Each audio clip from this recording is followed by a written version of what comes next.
ating lechon kawali. Ayan. Sobrang lutong yung kaniyang balat, guys.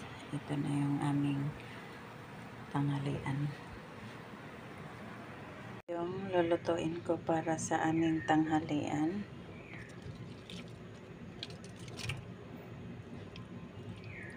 Ito yung gagawin nating lechon kawali. Yan, pinakuluan na natin yung ating karne para sa lechon kawali. Kunti na lang yung tubig na. Ito na ang ating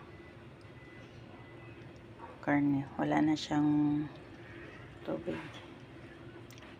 So, umpisahan na natin magluto. Ipa-fried na natin siya. Umpisahan na natin magluto ng ating lechon kawali. Brown na siya. Lutuin lang natin yung kabila. Pwede natin siyang hanguin. Luto na siya at brown na siya. Ayan, crispy na yung kanyang balat. Ito na yung ating ulam. Ayan.